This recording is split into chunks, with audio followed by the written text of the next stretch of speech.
I, along with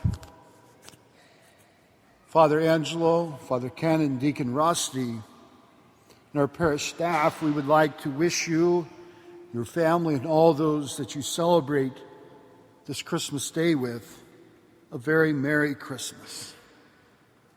May Christ, the child born in the stable of Bethlehem, touch your hearts and lives in a special way during this Christmas season. Our attention on this Christmas day gets drawn to a stable outside of Bethlehem, where a child was born, to a manger where the child was laid to rest after he was born, to a young couple who were visitors from out of town, looking for a place to stay but could find no room in an inn. So they found a nearby stable. The wife was pregnant and could give birth at any time. The time came and she gave birth to her firstborn son. Our attention is drawn to a stable with animals to call the stable home. A donkey that traveled with a couple, a cow, a sheep, and there may have been other animals present, maybe a few goats or ox or chickens, pigeons, and other birds, and maybe even a rodent or two.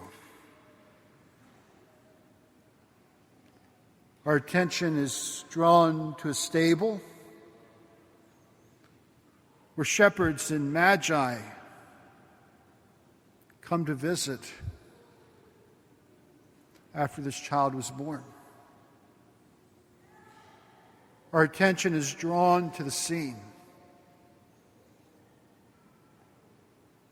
Ironically, with all the attention that is drawn to the scene of the stable, none of us was there. Nor was there a camera that would have caught the moment. But our imagination, in our minds, we can picture what the scene would have looked like. And thank you to the vision of artists. They help us to picture the scene as well, what the scene would have looked like. Throughout the years, we have seen this art depicted in a variety of forms. Paintings and drawings, tapestries and motion pictures, videos, and on stages. Folks dressed up in costumes playing the roles of the various characters in the scene. Each form of art depicts the scene as both similar and different. Each form of art shows the giftedness of an artist. There are many different forms that get shown of this kind of art.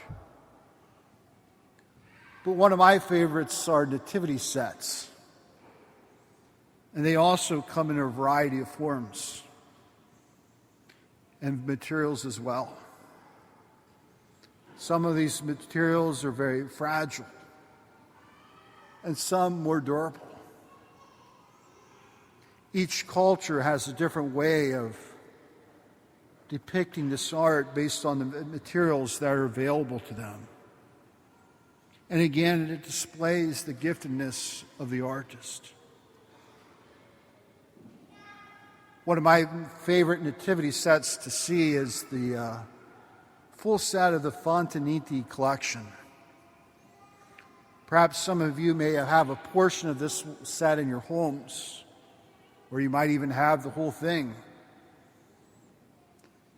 Those who have never seen the set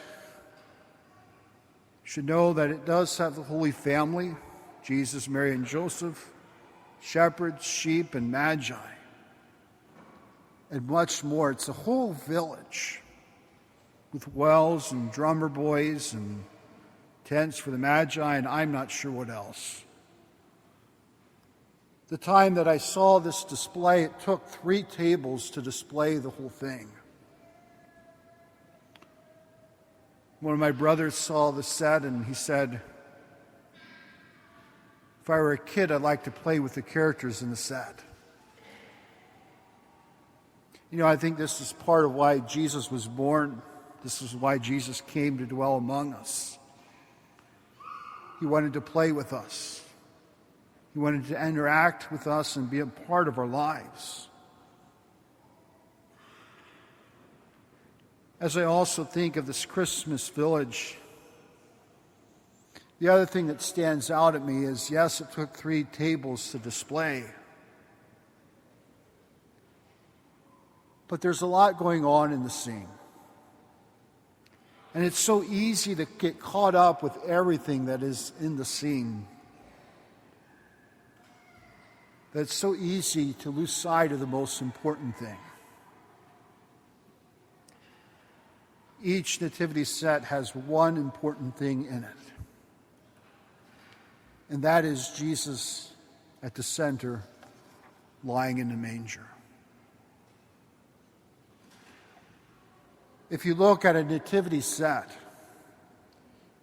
Jesus is at the center. But every other character that's in the scene is focused on baby Jesus lying in the manger.